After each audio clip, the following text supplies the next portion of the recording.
ഇന്ന് ചെയ്യാൻ പോകുന്ന ഒരു പറാട്ടയും പിന്നെ സെഷ്വാൻ മഷ്റൂമുമാണ് ചെയ്യാൻ പോകുന്നത്. വേണ്ടി എന്നാന്ന് വെച്ചാൽ 2 മീഡിയം സൈസ് ഉരുളക്കിഴങ്ങ് പുഴുങ്ങി വെച്ചേക്കുവാണ്. ചീസാണ്, റെഡ് ചില്ലി ഫ്ലേക്സ്, കുരുമുളക് പൊടി, tomato ketchup, red chilli sauce, കുറച്ച് സോയാ സോസ്, ഇത് നമ്മുടെ പറാട്ട കുഴയ്ക്കാനുള്ള മൈദ, ഇത് കുറച്ച് സെഷ്വാൻ സോസും ക്യാപ്സിക്കം, സ്പ്രിംഗ് ഓണിയൻ, പഞ്ചസാര. ഞാൻ കുറച്ച് മഷ്റൂം മേടിച്ചേച്ച് ഫ്രൈ ചെയ്ത് വെച്ചേക്കുക. പറാട്ടയ്ക്ക് വേണ്ടി കുഴയ്ക്കാൻ പോവാ. ഈ പുഴുങ്ങി വെച്ച ഉരുളക്കിഴങ്ങ് ഒന്ന് പൊടിച്ച്, അതായത് നമുക്ക് പരത്താമല്ലോ. നെക്സ്റ്റ് ഞാൻ ഇടാൻ പോകുന്ന ചീസാണ്, റെഡ് ചില്ലി ഫ്ലേക്സ്, നമ്മുടെ മൈദ. ചപ്പാത്തി മാവിന് കുഴയ്ക്കുന്ന പോലെ അങ്ങ് കുഴച്ച് മാറ്റാം. അപ്പൊ നമ്മുടെ പറാട്ട അവിടെ ഞാൻ കുഴച്ച് വെച്ചിട്ടുണ്ട്. നെക്സ്റ്റ് നമ്മൾ സെഷ്വാൻ മഷ്റൂം ഉണ്ടാക്കാൻ പോകുന്നത്. ക്യാപ്സിക്കം ഒത്തിരി വേവാനല്ല, പച്ചച്ചോവ മാറാനായിട്ട് മാത്രമേ.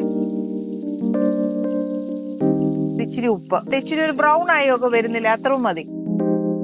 ഇനിയാണോ ഞാൻ ഫ്ലെയിം കംപ്ലീറ്റ് ഓഫ് ചെയ്തേച്ച് നമ്മുടെ സോസസ് എല്ലാം ചേർക്കാൻ പോവാ. ടൊമാറ്റോ കെച്ചപ്പ്, റെഡ് ചില്ലി സോസാ ചേർക്കുന്നത്, സോയാ സോസ്, പഞ്ചസാര, കുരുമുളക്. സോസിനെ ഒന്ന് വേവണ്ടേ, അതിനായിട്ട് ഒരു ഇച്ചിരി വെള്ളം ഒഴിച്ചു കൊടുത്തേച്ച് തിരിച്ച് ബാക്ക് ടു ഈ സ്റ്റേജ് ആകുമ്പോൾ നമുക്ക് ആ വെജിറ്റബിൾസും മഷ്റൂമും ചേർക്കാം.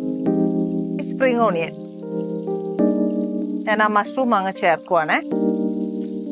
ഇനി കുരുമുളക് ഇടുക. അപ്പൊ ഇതിനെ ഇനി ഒരുപാട് ഇട്ട് തിളപ്പിച്ചേച്ച് ഇതിന്റെ ഉള്ള ഗുണം കളയുന്നില്ല. നെക്സ്റ്റ് നമുക്ക് പറാട്ട എങ്ങനെ പരത്തി ചുടുന്നതെന്നും കൂടെ പറഞ്ഞുതരാം. ബട്ടർ ഇട്ട് ചുടുവാണെങ്കിൽ നല്ല ടേസ്റ്റ് കേട്ടോ.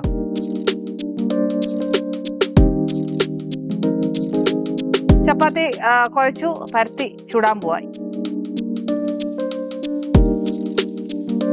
ഒന്ന് ട്രൈ ചെയ്യണം ഈ കോമ്പിനേഷൻ, ഇറ്റ്സ് വെരി ഗുഡ്.